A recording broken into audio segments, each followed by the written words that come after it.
Shalom. I want to start by giving all the praises, glory, and honor unto Yahweh, Ba'ashim, Yahushai, Ba'ashim, Arachakwadash. That ones to the elder apostles and bishops of the great millstone that rule well. Peace, blessings, and salutations unto the hopeful elect tabernacle of David, the fellow laborers of the hopeful elect scattered throughout the four corners of the earth, doing his work in truth and sincerity. And I was pressed to, do a response, after I watched the elder apostle Tahar, the lesson that he did earlier, and it was in response to this video that you see on the screen. And as I'm, listening, it kind of had me amped up, but I was at work, so there was nothing I could do about it. But I'm listening and I'm just getting fired up. Like, these dudes can't be serious. Just the levels that they'll go, the length that they'll go to pander. Because when you think about it, IUIC, they're considered a mainstream commercial organization. All right. They're known and their congregation is only growing. So they have to water down the doctrine in order to appease and pander to their growing audience, which is a lot of them are women. That's why you look through the comment section, is mainly women. These women, they want to hear these type of teachings because they're fresh out of the world, and a lot of them grew up Christian. All right. And the concept of monogamy, it came from plantation Christianity. All right. Basically Western culture. The ancient way, the old way, that our old heritage, our old culture, monogamy wasn't the concept that our forefathers followed. All right. Now, did you have men who only dealt with a wife? Yeah, they did. The patriarchs, they all actually had multiple wives. They had multiple women. That was how they were able to multiply. So just watching this, you're going to hear the madness. I mean, if you already watched the elder apostle Tahar's lesson, then you already done heard it. But I'm just going to play it so I can respond. These dudes is out of line, man. So without further ado, let's play it. Chapter 7, verse 1 and 2. Talk to him. Watch this. Bring it out. The book of 1 Corinthians, chapter 7 and verse 1. I know this is going to hurt because it hurt me when I first read it. Watch this. Now concerning the things whereof ye wrote unto me, Read. it is good for a man not to touch a woman. How you going to strap on and you can't even touch it? God says it's good for you not to touch a woman. So from right here, from today, till you find you that wife, you're not supposed to touch a woman. Watch what it says next. Read. Nevertheless, to avoid fornication. So he wants you not to be fornicating. You say you be fornicating, but he doesn't want it. But watch what he says as a medicine, as a resolution. To avoid fornication, Read. let every man have his own wife. Because you don't have to strap on with no damn wife, bro. That's And right. Now,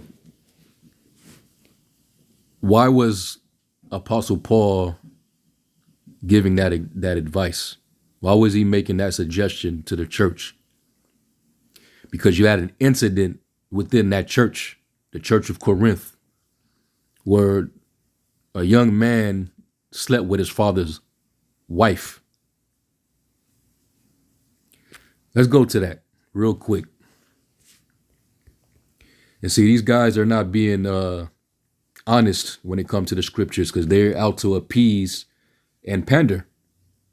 All right. And that's something because if you're going to be a preacher of the word, you got to teach the word as it says. And you can't lean upon your own understanding. Even Apostle Paul said, we have renounced the hidden things of dishonesty, not walking in craftiness nor handling the word of the Most High deceitfully. All right? But by manifestation of the truth. You got to speak the whole truth. You can't be dishonest. You can't be deceitful when handling the scriptures. And that's what Nate has taught his men how to do. And that's why we stay on their neck. And the Most High is going to deal with them if they don't switch it up, if they don't repent. But they got a lot of pride because, their followers are growing, more money coming into the church. All right. They're becoming more and more commercialized. But that's not a good thing. Because the scriptures say in was that 1 John,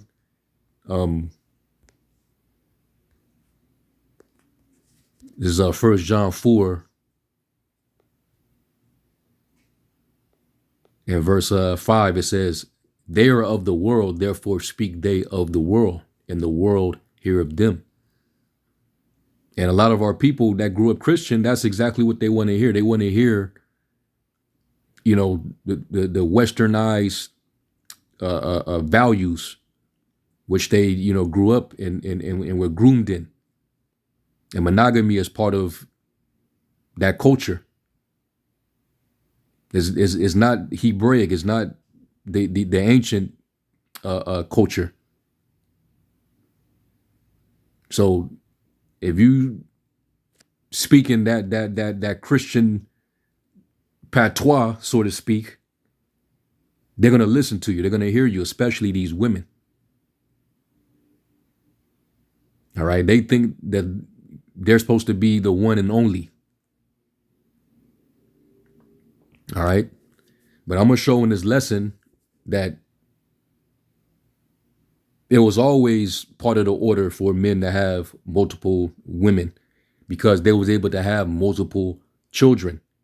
They was able to multiply, be fruitful and multiply. That's one of the very first instructions the Lord gave to all his creation. So anyway, it says, they are of the world, therefore speak they of the world, and the world hear of them. And if you speak according to the world, you're going to become more popular. You're going to have a bigger following. More people are going to gravitate to you because you're telling them what they want to hear. All right. It says, we are of the Most High. He that knoweth the Most High heareth us. And just like Yahushua said, my sheep, they know my voice and they follow me. They hear my voice and they follow me. All right. And they're not going to be offended in Yahushua. It says, he that is not of the Most High heareth not us. Hereby know we the spirit of truth and the spirit of error. So let's go to 1 Corinthians 5, which is why Apostle Paul had to speak about, restricting yourself and being cautious while you're in the ministry when it comes to women, because women can be a major distraction. Temptations can trickle down and you could get casted out. You could become a reprobate. So this is what was going on in the church, and it got addressed. 1 Corinthians 5:1, it says, it is reported commonly that there is fornication among you. What is fornication? There's two forms of fornication. You have adultery and you have idolatry. Physical fornication is adultery, when a man sleeps with another man's wife. Spiritual fornication is when you commit idolatry, worshiping another god or idol. That's simply what that means. But these dudes, to pander, they got to stretch that definition and sound just like the Christian church to appease and pander to these women and these simped out men in the congregation. Because they know a lot of these women don't want to hear that men can have more than one of them. All right. So this is what he was talking about. There's fornication among you, and such fornication is not so much as named among the Gentiles, that one should have his father's wife. So you see that the fornication is in this man sleeping with his father's wife, which is adultery. All right, going back to the law, Leviticus 18, you're not supposed to sleep with your father's wife because that's your father's nakedness. So that was completely off. So this man had to be not only put on blast, but he also had to be excommunicated. He had to be banished out of the church so that that behavior wouldn't run rampant in the church. It says, and you are puffed up and have not rather mourned that he that have done this deed might be taken away from among you. Yeah, because at that point, once you committed that act, you're through. You know, you no prayers for him or none of that. You got to be given over to Shaitan. Okay? So that's the fornication that's being addressed. So to avoid these type of things, let every man have his own woman. Not another man's woman, your own woman. But they twist it and use 1 Corinthians 7 out of context. And that's an example of handling the word of the Most High deceitfully. All right, walking in craftiness. Cursed be he that doeth the work of the Lord deceitfully. And that's exactly what y'all are doing. All right. To avoid adultery, let every man have his own wife. It's not saying to avoid fornication, don't have multiple wives. It's saying let every man have his own wife. All right. To avoid taking another man's woman, because that's adultery. Okay. So let's go back and listen to some more of this. You're gonna be getting that thing right. Now guess what? But watch this. So back in the day, I could have 17 wives, but now I can only have one.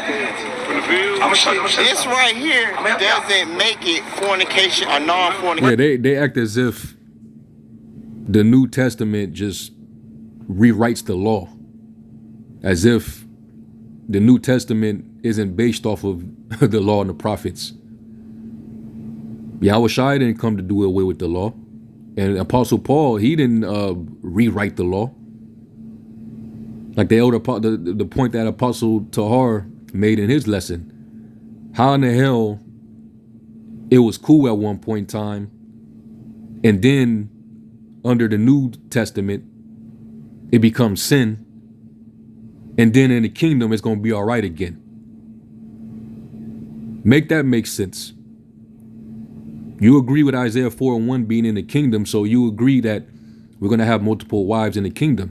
But I thought that was fornication, so we're going to be able to fornicate in the kingdom, but just not now because it's sin. We're not going to be in sin in the kingdom of heaven, because we're going to be under the new covenant. So either the scriptures is at fault or you at fault, and I doubt the scriptures is at fault. But there's more. Let's play some more. It's just a promise. So I'm just saying a ring or whatever is just a promise. But it's just a promise. I got you, but it's pagan. It's not biblical. Exactly. Show me a ring in the Bible. Show me in any Bible where they show the ring to proclaim. So you can't say whether that's fornication or not, because that is between two individuals. So if I went out here and I said, hey, you're going to be my wife, you're going to be my wife, and you're going to be my wife, and you say yeah, how can you say that I'm fornicating with these women when I can have all three of them, because it's a part of what God blessed me Hey, sis, do you know anything about fornication? We're dealing with fornication right now. I don't know what you asked. And they always do this. They always do this, man. When you start making good points in the crowd, they'll turn from you and start engaging with a woman that's nearby. Why do they like to do that? Because they know that women are emotional. They'll try to stir the crowd by tapping into emotions.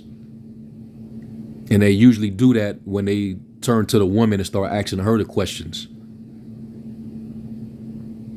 Years ago, when we confronted them, and this was, years ago, all right, damn near a decade ago, all right, and we don't do it anymore. We don't, confront the camps.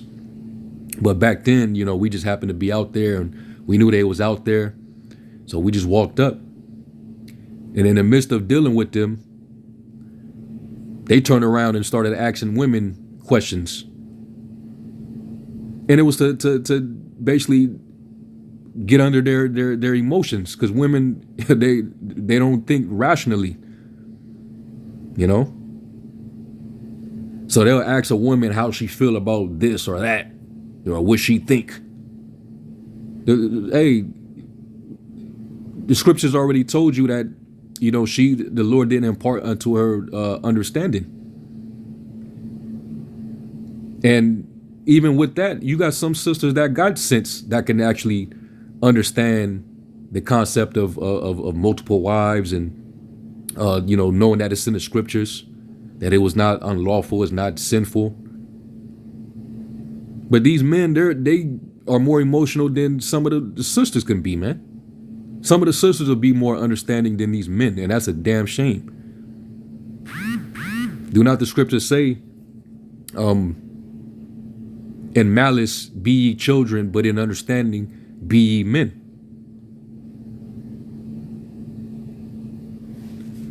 So, and it's funny because sometimes it even backfires when they do turn to ask a woman a question. She'll turn around and say something that'll cut them. That's happened numerous times, especially involving the name. Your sister asked them about, but what about the true name? So these dudes, man, their tactics is that shit is played out, man. No, like, is it okay for a man? Is it okay for a man to sleep with a whole bunch of women? No, but Why are you asking this woman that? Why are you asking her that? Why do you care? Do the scriptures say it's right or wrong? Why are you asking, turning to the woman? This is what I'm talking about. It's all to rouse up the emotions. Because what, is that going to prove y'all right? That the sister agrees with them and not with him, so that means that y'all right? This is terrible, man. They're not representing right. This Issachar, right? He got a zeal, but he's so far, this is fail. He's not doing a good job at all. fornication doesn't have anything to do with multiplicity. It's period. One person. I want to hear what you say. Okay. She said what? Hold on. Let me run that back. He probably wasn't even expecting her to say that. He was probably expecting her to say, "Yeah, that's wrong. You men, you that's cheating. You're not supposed to." Let me run that back. Take out one rib, or he took out all the ribs? Hold up. Take out one rib. It's a part of what God blessed me. Hey, sis, do you know anything about fornication? We're dealing with fornication right now. I don't know what you're asking. No, like, is it okay for a man? Is it okay for a man to sleep with a whole bunch of women? No, but fornication doesn't have anything to do with multiplicity. It's period. One person. Come on, man. Even she got that right. It has nothing to do with multiplicity. The Lord, going back to the beginning, the Lord literally said to be fruitful and multiply. So why would it be wrong to have multiple women? If those women don't belong to no man, where's the fault in that? Show me where it's unlawful. Show me where it's immoral. Come on, man. She got more sense than these dudes got, and these supposed to be teachers. I want to hear what you say. Okay. No, because I was asking back in the day, you can have 17 wives, and it's all good. It's not all good. I'm gonna show you that. Don't that change. He said it ain't no good. All right, so I guess the patriarchs, in order for their seed to be multiplied as the sand of the sea, as the stars of heaven, I guess they had to commit fornication, according to IUIC. If you got more than one woman, that's fornication. That's what they're teaching. So that means that Abraham, he was a fornicator. That would mean that Jacob was a fornicator.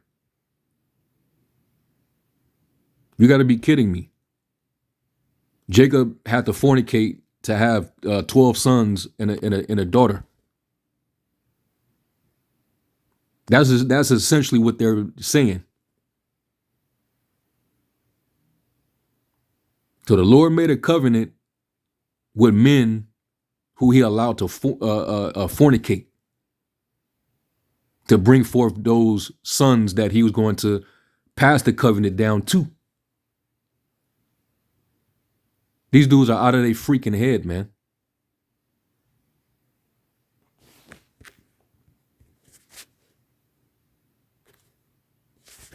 This is let's get 1 Timothy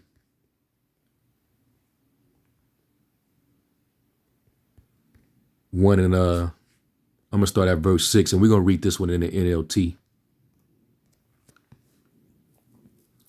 And it says, but some people have missed this whole point. They have turned away from these things and spend their time in meaningless discussions. They want to be known as teachers of the law of Moses, but they don't know what they are talking about, even though they speak so confidently. And they push the law heavier than anybody. You're gonna go to hell if you don't wear your fringes. But they don't understand that having more than one woman is not unlawful. It's clearly right in the law. If a man have another wife, if he shall take him another wife, let him not diminish.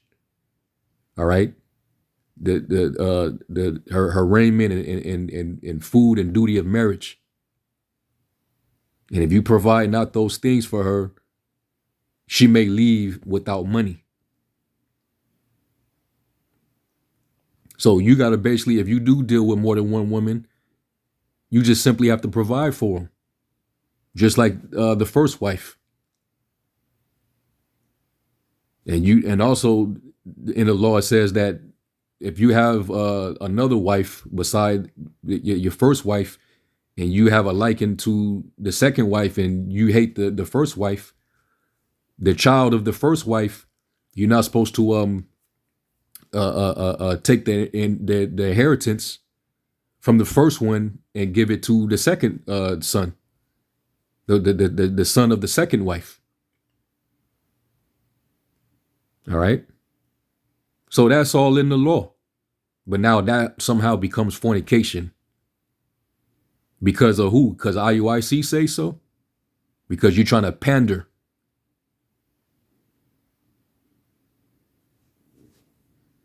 The book of Matthew, chapter 19 and verse 4. And he answered and said unto them, have ye not read that he which made them in the beginning? In the beginning of the Bible, my brother in the blue, in the beginning of the Bible, did God make multiple Eves or did he make one rib? I mean, huh? Come on. Bro, he made man and woman, male and female, made he them. All right. And you had the generations of Adam. So it wasn't just, two people. It was, we should already know this, that there was people on the earth. But then don't tell me that y'all believe that rib is talking about a literal rib. I hope y'all not teaching that. But it almost sounds like that's what y'all teach, because y'all listen to him and how he's trying to use that to apply to having multiple wives. This is a fail. In the beginning of the Bible, right? Adam and Eve. Did he make one rib or did he take out one rib or he took out all the ribs? One. Okay, so let's see what Matthew's, the New Testament says. Read. And he answered and said unto them, So it sounded to me like they are teaching that. This is terrible. Y'all, this Issachar right here, he's making y'all look bad, man. This is terrible. This is not an example in your favor. This is not a scripture you go to prove you're not supposed to have more than one wife at all. But let's let him cook. Ye not read that he which made them at the beginning, God, who made man and women in the beginning, made them male and female. all right, read. And said, for this cause shall a man leave father and mother, So a man is supposed to leave his mother and father for what? and shall cleave to his wife. No, it says wives, like Solomon. And shall cleave to his wife. It doesn't say wives, it says wife. You're only supposed to have one wife. Bugged out. And them yelling, that's right. They're like a bunch of zombies, man. Okay, so what about in the book of Ephesians, how the church is Yahushai's wife, and there's many members of that church. What do y'all say about that? How the husband is supposed to love the wife even as Yahushai loved the church? The church isn't just one person in it. There's members. What about the parable of the 10 virgins? The 5 that were wise, the 5 that were foolish. Why is he multiplying wives in his own parables if it's going off, if it's unrighteous, if it's unlawful? This is terrible, man. This is very dishonest mishandling of scripture.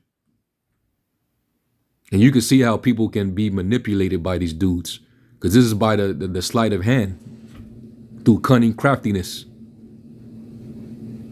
where they lying in wait to deceive, and that's all they're doing. They're being very deceptive. In that same chapter where they're reading at in Matthew, right? You go to Matthew 19, when he was talking to his disciples, and they were asking, what shall they receive for forsaking everything? What did the Lord say? This is Matthew 19 and 27. It says, then answered Peter and said unto him, behold, we have forsaken all and followed thee. Which shall we have therefore? And Yahushua said unto them, verily I say unto you, that you which have followed me in the regeneration, when the Son of Man shall sit in the throne of his glory, you also shall sit upon 12 thrones, judging the 12 tribes of Israel. So these men are going to be kings, rulers, judges. Just like back in the time of the judges, you had men that judged Israel, that were rulers over Israel, that had multiple wives and plenty of children. And I'm gonna get to that. But this is in that same chapter that they went to when they was basically quoting Yahushai about marriage, right? Verse 29, it says, and everyone that have forsaken houses, or brethren, or sisters, or father, or mother, or wife, or children, or land for my name's sake, shall receive 100-fold, and shall inherit everlasting life. So what you lost on this side, you're going to receive 100-fold. It's going to be multiplied to you. You're going to have it in abundance, man. So that means that you're going to have plenty of land. You're going to have plenty of children. And you're going to definitely have plenty of wives. That's for sure. So this is in that same chapter that they were reading from. Now, let's deal with the judges, right? Because you have men like Gideon. How many children did Gideon have? Let's go to Judges 8 and verse 30. It is Judges 8. And I'll start at 29. It says, and Jerubbaal, which is another name for Gideon, the son of Joash, went and dwelt in his own house. And Gideon had 70 sons of his body begotten, for he had many wives. So the same judge Gideon, all right, who delivered us out of battle, he had 70 sons. Now, how was he able to get that many sons with just one woman, one wife? According to y'all, I guess Gideon, he had to fornicate to get all those sons. All he did was multiply. He multiplied his wives, and therefore he got multiple children. Anytime you see score, when you see the number and then you see score, you times the number in front of score, which score represents 20, and you get the number. So 3 score would mean what? 3 times 20. That's 60. And then plus the 10. So he had 70 sons. So all he did was just multiply. And he couldn't have got 70 sons with one wife. Now I know what IUIC and then would say, well, what happened later on, brother? You know, what happened later on? Did not his sons turned against each other and they, you know, killed each other off and got into a war and this and that? That's not the point. Yeah, that did happen, but it didn't happen because Gideon had multiple wives. That was just how it played out. Israel was wicked.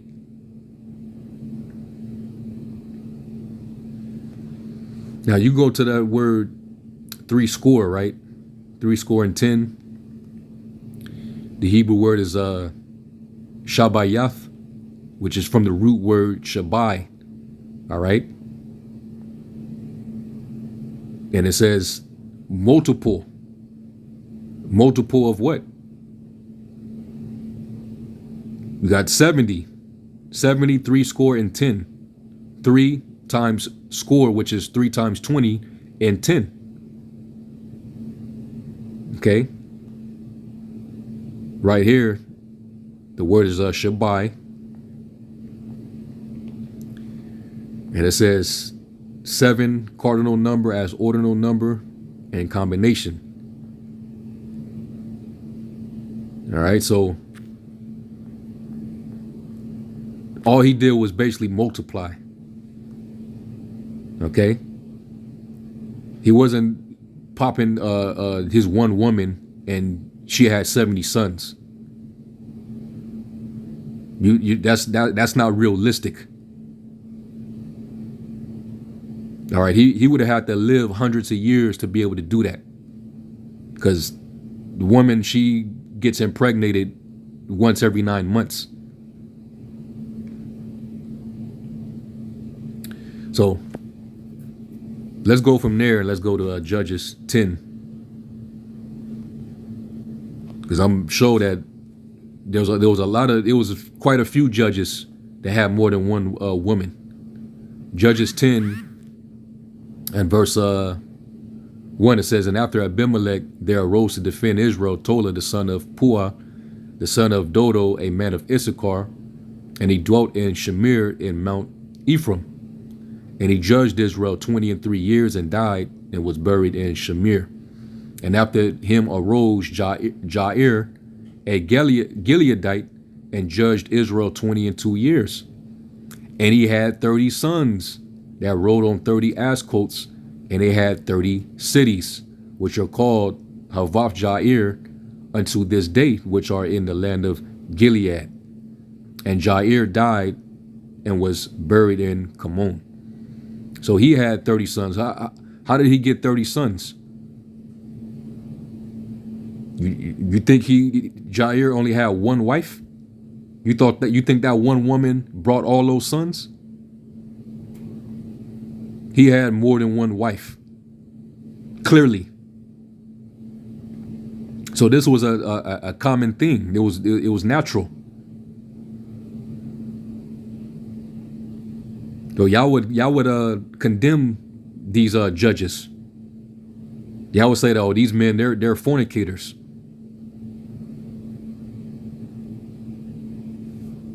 These dudes is out of line. So let's go from there. Let's go to Judges 12.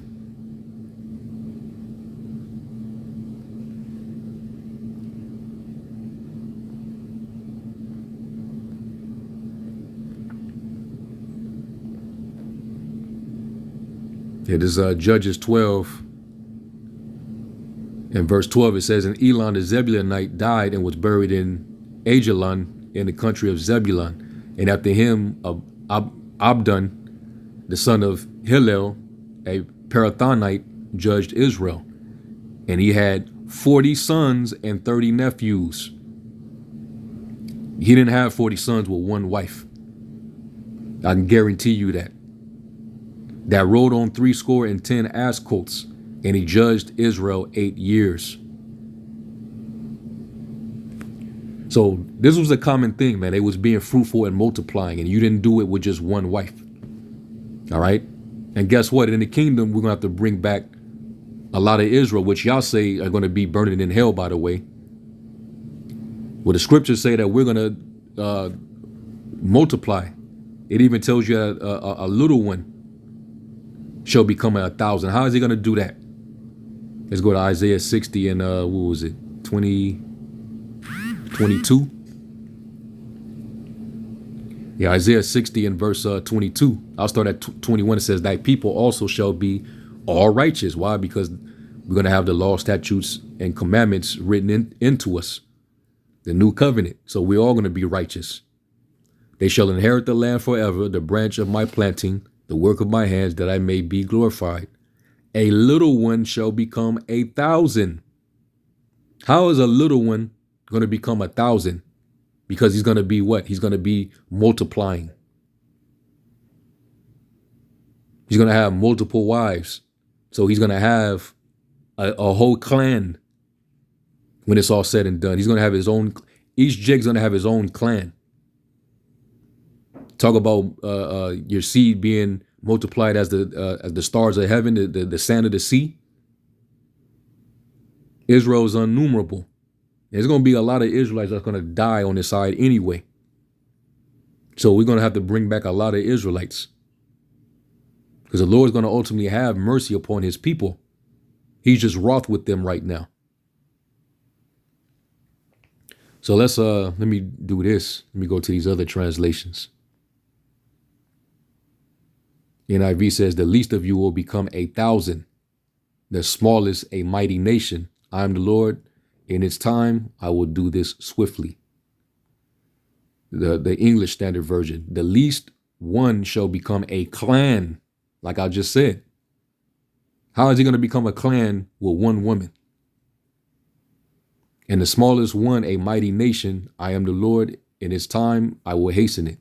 Because, hey, we got so much seed. The scriptures tell you, was that in Psalms? It compares the fertility of a man to a quiver of arrows. Let me see if I can find that. With so much sperms that men have, you can populate a whole continent, man. Why did the Lord make the man like that? Psalms 120, I think it might be 8. Another wicked, more evil. These little alerts that I be getting. An evil woman stabbing up her husband. This place is it's out of here, man. This place is gone. Anyway, this is Psalms 120. No, I think it's 127. Yeah, Psalms 127 and 3, it says, Lo, children are an heritage of the Lord, and the fruit of the womb is his reward. As arrows are in the hand of a mighty man, so are children of the youth. Happy is the man that have his quiver full of them. They shall not be ashamed, but they shall speak with the enemies in the gate. All right. So it's a reason why, we're equipped the way we are. We can lay seed anywhere. And guess what? Whatever springs up is going to be what I am. I can put my seed in an Israelite woman or a heathen woman, and that child is going to come back an Israelite. Okay. Hell, even when the 12 sons, when they were born to different women. It wasn't all to the same woman. Ephraim and Manasseh, they wasn't born to an Israelite woman.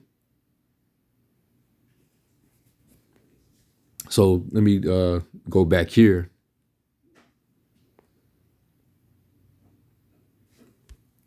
Let me see what it say in the AMP.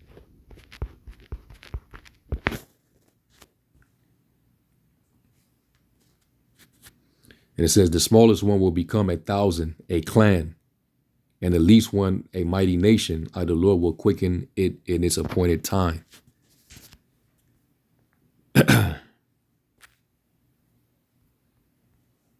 So basically, it's telling you that one man he's gonna be fruitful and multiply. Just like, and those were just little sneak peeks when I read about Jair and Gideon. All right, all those different judges, they had all those sons because they had multiple women. They had concubines. That's how they dealt. So unless y'all saying the Lord rose up fornicators to be judges. NET, it says the least of you will multiply into 1,000. Multiply. All right. Shabayim, it says, the smallest of you will become a large nation. When the right time comes, the Lord will quickly do this. So y'all ain't got nothing to say, man. Y'all ain't got nothing to say. Going back to Genesis, be fruitful and multiply. That's the purpose of having more than one wife. So now you got multiple helpers, and they're going to help bring children so that y'all can become a strong nation. So these dudes, they're not gonna stop with their shenanigans, man. They're only gonna wax worse and worse, deceiving and being deceived. So I'm gonna end the lesson right there, all right? Because I proved throughout the scriptures that it was a common thing for men to have multiple women, and they had a lot of children. And they were not being labeled as fornicators. You dudes is totally off, man. You're trying to basically create your own righteousness.